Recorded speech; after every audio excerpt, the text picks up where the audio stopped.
Data security here once again, coming at you with part 3 of a 4-part series on your building blocks of personal security. So these videos are really intended for expats and travelers that are out and about, overseas, abroad, and they want to get out here, they're engaged in their whatever they're doing out here, but they want to be safe. Alright, so these videos are meant to empower you with practical and relevant information that you can use and apply in your daily life. Alright, so this is not high-tech stuff, this is really basic, and when you apply them, your security will be better, bottom line. Alright, so let's cut into it. Video 1 had to do with mindset. You adopted a security mindset, which meant that you said, hey, I'm responsible for my security. Video 2 had to do with situational awareness. You're now practicing to be observant of your environment, to take in your environment, to know what is normal, what is not normal. Video 3, coming at you right now, has to do with understanding your environment. So we're taking it to another level here. Alright, what does it mean to understand your environment? Well, first and foremost, what we're talking about here today has to do with establishing a baseline. What does that mean? Establishing a baseline means when you walk in somewhere, you have an idea of what's normal, what's not normal as far as activity is concerned, okay? But before you can do that while you're overseas, you need to have 2 things. First of all, you need to know, there are 2 things right here. You need to have some understanding about current events, all right? So you got to make sure you're informed about what's happening. Now, you don't have to be an expert of what's happening in the political process of the country you're in and whatnot, but you do have to have some kind of understanding.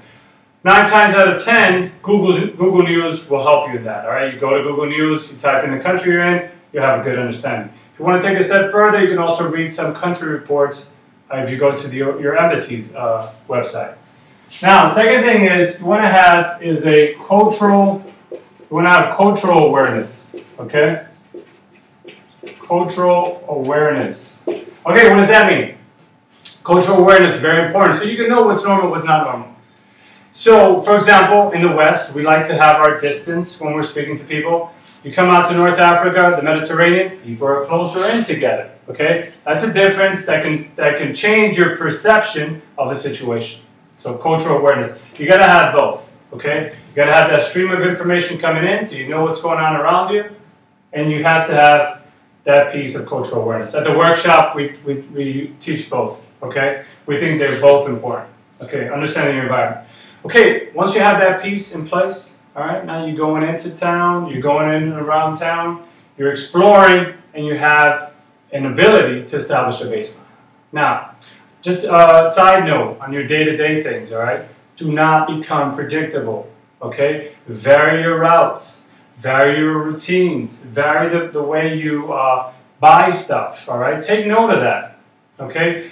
Nobody wakes up in the morning and says, I'm going to do something bad to this person, all right?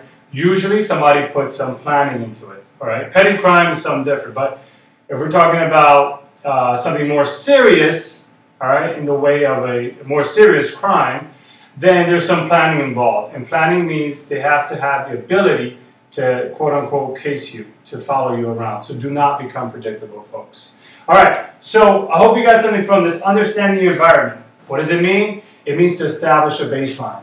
What does that mean? It means to know what is normal and not normal activities. How do you do that? How do you do that? You first of all, before you even start doing that, you have an idea of the current events in the particular place you're in. Second of all, you have an understanding about the culture you're in. A basic understanding will be all right. After that, you are looking around, you're using your situational awareness skills, and you already have that mindset, okay? Then as a day-to-day tip, you're not predictable, you're changing your routes, you're not being an easy target. You put those things together, and you have a really good time overseas, and you have, more importantly, a safe time overseas. So, don't forget to check us out on Twitter, @DavidSecurity. You can also find us on our website, TunisiaSecurityUpdate.com. That's one word, TunisiaSecurityUpdate.com. There's also a Facebook page, TunisiaSecurityUpdate.com. So, feel free to send us your questions and comments. I really appreciate it. I've already received quite a few emails with questions about living overseas in the security situation, particularly here in Tunisia. I'm more than happy to tell you what I think and offer a few tips here and there. So, @DavidSecurity, Part 3 is completed. Make sure you check out video 1 and 2 if you want to get the full benefit of this series. Mindset, situational awareness, and now we just completed understanding your environment. So at David Security coming at you, wishing you a safe day, stay safe out there, and take care. Yeah.